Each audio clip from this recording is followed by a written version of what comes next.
हम इस बात पर गौर करेंगे कि मसीही जीवन में क्लेश क्यों। मसीही जीवन में हम देखते हैं कि हम कुछ ऐसे अदर वर्क नहीं करते या कुछ ऐसे खिलाफ भी नहीं करते, या हम इस संसार को किसी को दुखी भी नहीं करते। हमें अपने परमेश्वर ने जो कुछ भी सिखाया है उसके अनुसार चलने की कोशिश करते हैं। इसके बावजूद भी मसीही जीवन में क्लेश आता है। इसका एक मेन और विशेष कारण ये है कि ये जो पृथ्वी है, संसार जो है, हम सब जानते हैं बनावट किसकी है। जब यीशु मसीह इस पृथ्वी में थे तो उन्होंने ये कहा था कि ये साम्राज्य अर्थात ये राज्य मेरा नहीं, ये पृथ्वी का राज्य मेरा नहीं, ये संसार का राज मेरा नहीं। और वैसा ही हम उस बात को जान सकते हैं जब हम उस महिमामयी पिता यीशु के पद चिन्हों पर, उसके सिखाए हुए बातों पर, उसकी आज्ञाओं पर उसको एक्सेप्ट करके, ग्रहण करके जब हम आगे की ओर बढ़ते हैं प्रियो, तो हमारे जीवन में वो क्लेश आता है। तो ये क्लेश के कारण, ये सताव के कारण मुझको और आपको क्या नहीं होना है? असहाय, निर्बल और उदास और निराश नहीं होना है। क्योंकि हमेशा हमें याद करना है कि निराशा में ही आशा है और निर्बलता में ही बल है। और जब हम निराश और हताश रहते हैं, ठीक समय पर परमेश्वर हमारे साथ काम करता है। ये हमारी प्रतीति और विश्वास है जो हमारे स्वर्गीय पिता ने विश्वास दिलाया है। तो मसीही जीवन में क्लेश क्यों?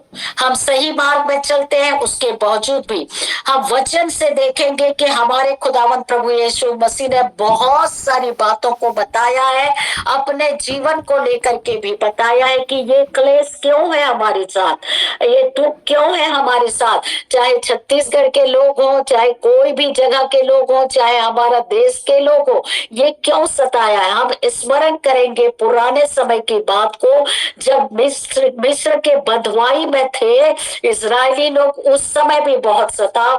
दानियल के पीरियड को हम स्मरण करेंगे, उस समय भी बहुत सताव। उस दिनों में तो और भी ज्यादा सताव था, लेकिन आज भी है। उसका मेन रीजन, मेन कारण ये है जो बाइबल हमें बताती है। जब यूहन्ना रचित सुसमाचार के 15 अध्याय को जब हम खोल करके देखते हैं प्रियो, यदि आप नहीं भी खोलते हैं तो भी अच्छा है, खोलते हैं भी तो अच्छा है, लेकिन मैं बता देती हूँ यूहन्ना रचित सुसमाचार के 15 अध्याय के 18 पद में क्या कहता है। 18 पद में यूहन्ना 15 के, यदि संसार तुमसे बैर रखता है तो तुम जानते हो कि उसने तुमसे पहले मुझसे बैर रखा है। यीशु मसीह जब इस पृथ्वी में थे, जिस काम के लिए वो आए थे, जिस राज्य को हमें देने के लिए वो अपने आप को यहाँ पृथ्वी में रखे और उस राज्य की बातों को कर रहे थे, स्वर्गीय राज्य की बातों को कर रहे थे। उन दिनों में संसार के लोगों ने, यहाँ तक धर्म गुरुओं ने, यहाँ तक उनके जाति के लोगों ने उनसे बैर किया। संसार उनको बैर किया, संसार के लोग उनसे बैर किए, चाहे किसी भी कारण से हो, बैर किए। बैर करने के बाद उनको सताया गया। इसलिए यीशु मसीह का कहना है कि यदि तुम संसार के होते, यीशु मसीह, आप और मुझको मालूम है, यीशु ने अपने साथ 12 चेलों को अपने लिए लिया, इसलिए कि प्रभु यीशु मसीह उनको सिखाना शुरू किए। क्योंकि यीशु मसीह का साम्राज्य पृथ्वी का नहीं था। एक ऐसे पीरियड के लिए, ऐसे समय के लिए परमेश्वर ने मेरे और आपके लिए भेजा था कि हम उद्धार को प्राप्त करें। और यीशु मसीह इस संसार में चिरस्थायी रहने के लिए नहीं, लेकिन हमारे लिए जगह बनाने के लिए, हमें एक उत्तम बात सिखाने के लिए, हमें अपने राज्य में ले जाने के उन्होंने मार्ग तैयार किया। इसलिए वो उन्होंने चेलों को तैयार किया कि चेले उसके साथ साथ रह करके उनकी बातों का अवलोकन करें, सीखें, उनके पद चिन्हों पर चलें। तो ठीक ऐसा हुआ। तो जब यीशु सिखा रहे थे तो यीशु मसीह ने डिक्लेयर किया और कहा, यदि तुम संसार के होते तो संसार अपनों से प्रेम रखता, परंतु इस कारण कि तुम संसार के नहीं हो। एक व्यक्ति संसार का नहीं तब होता है जब वो, हालेलुया, जब वो यीशु के फॉलोवर बन जाता है, जब वो यीशु मसीह के पीछे पीछे चलने के लिए अपने आप को समर्पित कर देता है, जब यीशु की बातें उसमें प्रकट होना शुरू हो जाता है और वो यीशु की ओर आता है, तो निश्चय है कि संसार जो है यीशु मसीह को प्रेम नहीं किया, बैर किया, तो अवश्य कि उसके मानने वालों को भी वो बैर करेगा, वो बैर रखेगा और घृणा करेगा, उसको झूठ बोल बोल के सताया जाएगा। तो यहाँ पर साफ और स्पष्ट है कि संसार में नहीं, वरन मैंने तुम्हें संसार से चुन लिया है। तुम संसार के न होने के कारण जब संसार मुझसे बैर रखता है, मुझे सताता है, तो तुम्हें भी करेगा। न सिर्फ चेलों को, न सिर्फ 12 चेलों को, लेकिन पास्ट टाइम, पिछले समय में जैसे सताए गए लोग आज भी वर्तमान समय में सताए जा रहे हैं। लेकिन प्रभु यीशु मसीह ने इन सारी बातों को डिक्लेयर किया और खुद को, परेशानियों को उन्होंने झेला, उस सताव को अपने जीवन में लिया, क्योंकि उनका साम्राज्य, उनका राज यहाँ का नहीं था। तत्पश्चात प्रभु यीशु मसीह ने एक बात कहा कि देखो, डिक्लेयर करते हैं यीशु मसीह, देखो तुम्हें संसार में क्लेश होगा। ऐसा नहीं है कि कोई व्यक्ति यीशु के पीछे आ जाए और उसको सताव ना आए, कोई व्यक्ति यीशु को ग्रहण करे और सच्चाई को, सत्यता को ग्रहण करे और उसके जीवन में ये परेशानी ना आए। क्योंकि जो कोई व्यक्ति उसके पीछे हो लेता है, यीशु के पीछे हो लेता है, उसको क्रूस भी उठाना है, कोड़े भी सहना है, निंदा भी सहना है, दुख उठाना है। इस कारण से मुझको और आपको आज यही समझ लेना है कि हमने जिस यीशु मसीह को एक्सेप्ट किया है, उसके कारण आज ये विपत्ति का सामना करना पड़ रहा है। यीशु मसीह ने यूहन्ना रचित सुसमाचार के 16 में हमें एक बात डिक्लेयर कर दिया है और उन्होंने यह कहा है, जब हम 16 को यूहन्ना 16 के 33 में पढ़ते हैं, तो उन्होंने सांत्वना के साथ डिक्लेरेशन किया है, डिक्लेयर किया है। उसके बाद तुमको करना क्या है, वो बात को उन्होंने खोल के बताया है। वो कहते हैं 33 में, यूहन्ना 16:33 में कहते हैं, मैंने ये बातें तुमसे इसलिए कही है कि तुम्हें मुझ में शांति मिले। हमको शांति ढूंढना है, पीस। अभी लड़ाई झगड़े के दरमियान पीस नहीं है। इसके बावजूद भी यीशु मसीह कहता है कि मुझ में तुम्हें शांति मिले। यीशु मसीह के नाम में तुम्हें शांति प्राप्त होगी। यीशु मसीह के नाम में ही तुम्हें सब कुछ प्रॉब्लम सॉल्व होगा और शांति मिलेगी। क्यों? संसार में तुम्हें क्लेश होता है, ये बिल्कुल डेफिनेट है। संसार में तुम्हें क्लेश होता है। हम मानव हैं, इंसान है, बहुत सारी बातें आती है और हमारे अदर भाई बहन जो खुदा पर विश्वास नहीं करते, वो लोग हमसे क्या कराते हैं? चैलेंज करवाते हैं। कई बातों का हमें चैलेंज करके हमें भड़काने की कोशिश करते हैं कि वो कहते हैं कि तुम ऐसा कर दोगे तब तुम्हारे ईश्वर को हम मानेंगे, तुम इतने साल के रोगी को चंगा कर दोगे तो तुम ऐसा कर देगी। देखिए प्रियो, ये चैलेंजिंग बात शैतान की ओर से, दुष्ट की ओर से होता है, क्योंकि ये बातें हमारे खुदावंत यीशु मसीह के लाइफ में भी हुआ है। ये बातें ऐसा हुआ है, परख का भाग हुआ है। तो देख देखिए, हमें इस वक्त जो अशांति जीवन चल रहा है, शांतिदायक परमेश्वर, उसमें हमको यीशु मसीह में हमें शांति और नजात है। वो कहते हैं संसार में तुम्हें क्लेश है, मैं जानता हूं, एक काम तुमको करनी होगी, तुमको इस क्लेश के पीरियड में, ओ हालेलुया, इस विपत्ति के पीरियड में क्या करना है? ढाढ़स बांधता है, हिम्मत रखना है, ढाढ़स बांध करके यीशु मसीह के चरणों में बैठना है। दीपक भाई कह रहे थे कि सिर्फ और सिर्फ एक ही उपाय है, सिर्फ और सिर्फ एक ही उपाय है। हम कुछ नहीं कर सकते, हम हाथों के द्वारा फाइट नहीं कर सकते। हाथों के द्वारा फाइट करते हैं हम, तो हम अपने पिता परमेश्वर की बातों को फॉलो नहीं कर रहे हैं।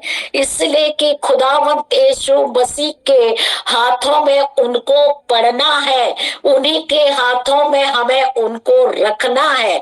प्रभु के हाथों में अपने आप को, अपनी समस्या को, अपनी क्लेश को, अपनी निंदा को, अपने दुख को रखना है, क्योंकि उनका कहना यही है कि अपना सारा बोझ, चाहे किसी प्रकार की भी बोझ क्यों ना हो, बीमारी का बोझ, सतावा का बोझ, दुष्टता का बोझ और नाना प्रकार के बोझ जो हमको, हमारे जीवन को बाउंडेज में रखती है, समस्या के अंडर में रखती है, हमें व्याकुल और परेशान करती है और भयभीत कराती है।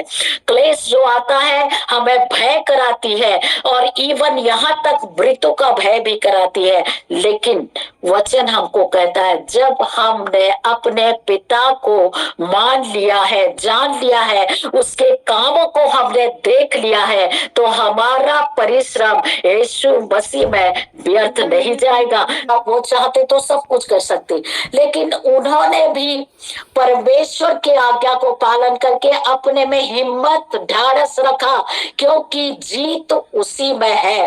परमेश्वर ही जीत को लाता है और विजय को लाया, क्योंकि नाना प्रकार की परीक्षाएं यीशु के सामने में हुई, लेकिन उनके सामने में, उन परीक्षाओं के सामने में वो कभी भी हार नहीं माने या अपने को झुकाए नहीं, बल्कि वो अपने को पिता के हाथों में सौंप दिए।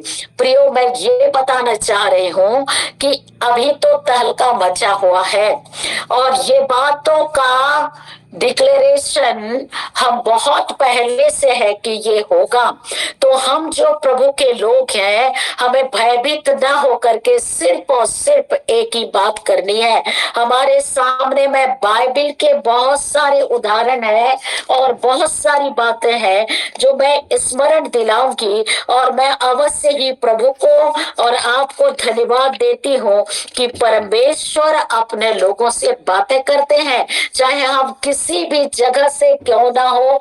हमारा फेथ यदि थोड़ा सा भी है, राई के दाने के बराबर, और प्रतीति करते हैं खुदा की बातों पर, तो प्रभु के नाम से सब कुछ पॉसिबल और संभव है। प्रियो, मैं ये बताना चाह रही हूँ कि सताव के समय में हमको प्रार्थना करनी है।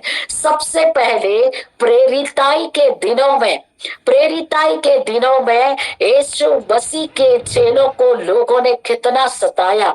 मैं स्मरण दिला रही हूँ कि स्थिफनुस नाम का व्यक्ति जब प्रभु यीशु मसीह की बातों को लेकर के वो आया लोगों के सामने में, हालांकि स्थिफनुस यीशु मसीह का 12 चेला में से एक चेला नहीं है, लेकिन वो चुना हुआ एक ऐसा पर्सन है जिसके द्वारा से परमेश्वर ने लोगों के सामने में अपनी महिमा को प्रकट की। प्यारो, जब यीशु स्थिफनुस पवित्र आत्मा की सामर्थ से परिपूर्ण होकर के जब यीशु मसीह के बारे में बताना शुरू किया कि जिन लोगों को, जो लोग यीशु मसीह को सताए, उन लोगों को जिसके कारण यीशु मसीह को उन्होंने क्रूस पर चढ़ाया, उनके सारी बातों को अब्राहम से लेकर के इसहाक, मूसा, याकूब, जितने लोग थे, सारी बातों को उसने, स्थिफनुस ने लोगों के सामने में जब बताया,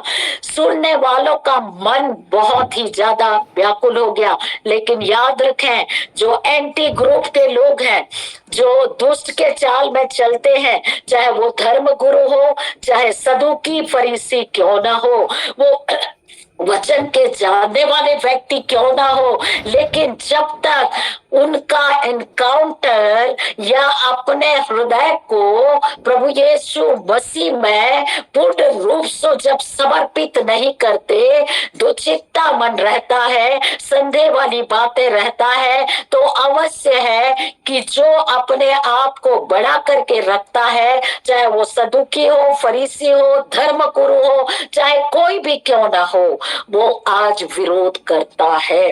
तो जब ये लोग विरोध कर रहे थे, जब स्तेफनुस यीशु के बारे में बात कर रहा था कि तुम उस उद्धारकर्ता यीशु मसीह को तुमने सताया और तुमने क्रूस पर चढ़ाया, जबकि वही ही उद्धार करता है, तब इनका जो विवेक और मन और कॉन्शियस स्तेफनुस के प्रति क्रोध से भर गया। प्यारो, क्रोध से भरने के बाद उसके ऊपर पथरवा किए, लेकिन स्तेफनुस ने एक काम किया, सिर्फ और सिर्फ प्रभु यीशु मसीह के नाम से वो पीछे नहीं हटा। लेकिन जब हम पढ़ते हैं प्रेरितों के काम उसका 7 अध्याय के 59 और 60 में, 59 क्या है, 59 और 60 पद को जब हम पढ़ते हैं, प्रेरितों के काम 7, वहां स्तेफनुस करता है प्रार्थना। प्रार्थना ही हमको क्या करेगी, बल प्रदान करेगी।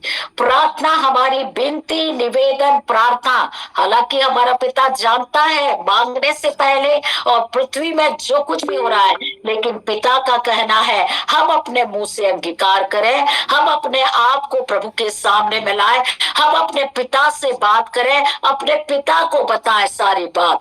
तो वो प्रार्थना करता है और स्तेफनुस पर पथरवा करते रहे और यह कह करके प्रार्थना करता रहा जब तक पथरवा चलता रहा, मतलब जब तक स्तेफनुस मृत्यु को नहीं गया, तब तक पत्थर मार रहे थे। उस पीरियड में स्तेफनुस के हृदय के अंदर में जो पवित्र आत्मा कार्य कर रहा था, सिर्फ और सिर्फ प्रार्थना कर रहा था और यह कह रहा था, हे प्रभु मेरी आत्मा को ग्रहण कर। तत्पश्चात सिर्फ अपने लिए नहीं प्रियो, इसने भी यीशु के मानिंद प्रार्थना किया। स्तेफनुस ये पहला व्यक्ति था जो शहीद होता है। यीशु मसीह के नाम के खातिर ये प्रथम व्यक्ति है जो शहीद होता है।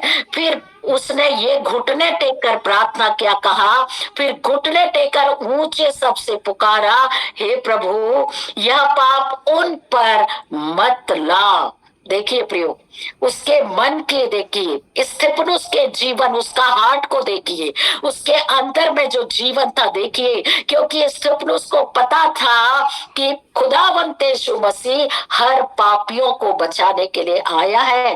पापी व्यक्ति क्या पाप कर रहा है, कितना गुनाह कर रहा है, वो नहीं जानता। ये यीशु मसीह की तरह, यीशु ने जैसे लास्ट प्रेयर किया कि मेरी इच्छा है कि कटोरा टल जाए, लेकिन पिता आपकी इच्छा नहीं है तो ऐसा होने दे। और जितने वो सता रहे हैं उनके लिए भी वो प्रार्थना किया कि इसका भार उनके जीवन में ना आए। और स्तेफनुस ने भी यही तरस से भर जाता है मार खाने के बावजूद। तो प्रियो, सिर्फ और सिर्फ मुझको और आपको समर्पण की प्रार्थना करनी है, एक विश्वास की प्रार्थना करनी है। और हमारा पिता यही चाहते हैं, विपत्ति के समय में, उस विपत्ति में ही विराजमान होता है खुदा। उस विपत्ति के समय में ही एक व्यक्ति को अपने कार्य को करके अपनी सामर्थ को वो प्रकट करते हैं। प्रभु का धन्यवाद करते हैं हम कि प्रभु ने इस घड़ी को हमें दिया है और ये बात हमको सीखने का हियाब रखना है। हमें हियाब कभी नहीं छोड़ना है, हमें ढाढ़स बांधना है। मैं और भी वचन से बता दूंगी, जब बीमारी के समय में, हर सर्कमस्टेंसेस में हमको सिर्फ और सिर्फ प्रार्थना करना। स्तिफनुस ने सताव के समय में प्रार्थना किया। राजा हिजकिय्याह जो दूसरा राजा, उसका 20वां अध्याय के 1 से 7 पद को जब पढ़ेंगे, जो हिजकिय्याह राजा था रोगी बन गया। रोग के समय प्रार्थना, प्रार्थना जैसे थिस्सलुनीयों की किताब में कहता है कि निरंतर प्रार्थना करते रहो, निरंतर प्रार्थना करते रहो। निरंतर का मतलब जब तक हमें वो काम, वो भाग जिसको लिए प्रार्थना कर रहे हैं नहीं पूरा होता है, हमें निरंतर प्रार्थना करना है। तत्पश्चात जब वो कार्य पूरा हो जाता है, हमें धन्यवाद की प्रार्थना करनी है, धन्यवाद का बलिदान चढ़ाना है। तो राजा हिजकिय्याह रोगी होकर के बीमार पड़ गया प्रियो। जब बीमार पड़ गया तो वो जो क्या कहता है, भविष्यवक्ता यशायाह भविष्यवक्ता आके कहते हैं कि तू क्या कहेगा, अवश्य है कि तू क्या कर जाएगा, मर जाएगा। बीमार पड़ा, मर जाएगा। देखिए प्रियो, जब किसी के सामने में ये डिक्लेयर कर देते हैं कि तू मर जाएगा, वो भयभीत हो गया। भयभीत होकर के बिछौने में सो करके चिंता नहीं किया। लेकिन जो जीवन देने वाला परमेश्वर है, जो लाइफ को देता है, उसके पास गया। क्योंकि यशायाह भविष्यवक्ता ने कह दिया, जो कुछ भी अपने घराने के लिए बोलना है बोल दे, जो बात तेरे परिवार के लिए बोलना है बोल दे, अवश्य है कि तू मर जाएगा। तब क्या करता है हिजकिय्याह राजा, करता है तब उसने दीवार की ओर मुंह फेर यहोवा से प्रार्थना करके कहा, हे यहोवा, मैं विनती सन्मुख रखा हूं। अपनी बातों को परमेश्वर के सामने में स्मरण दिलाता है, याद दिलाता है कि मैं खराई से चलते आया हूँ, सच्चाई से चलते आया हूँ, और जो तुझे अच्छा लगता है मैं वही करते आया हूँ। इसके बावजूद भी हिजकिय्याह राजा को पता है कि मैं कुछ अच्छा कर रहा हूँ, लेकिन एक काम उसने कुछ गलत किया था, और वो लंबा चौड़ा है, उसे मैं आगे नहीं जाऊंगी। और वो बिलक बिलक करके फूट फूट के रोता है, हृदय की वेदना से वो रोना शुरू करता है, बिलक बिलक करके रोता है, और परमेश्वर उसकी प्रार्थना को सुनता है। प्रार्थना द्वार को खोल देती है। परमेश्वर को वही क्या है, खटखटाना है। कहते हैं मैं द्वार पर खड़ा हूँ और तुम खटखटाओगे तो द्वार खुल जाएगा और मैं तुम्हारी बातों को सुन लूंगा। तो इतनी बड़ी बड़ी ढाढ़स की बात हमारे खुदावंद परमेश्वर ने दिए हैं। आज स्थिति नाम के खातिर तो प्रियो, हमें अपने बंद कमरे में जाके परमेश्वर के सामने में गिड़गिड़ाना है, मांगना है।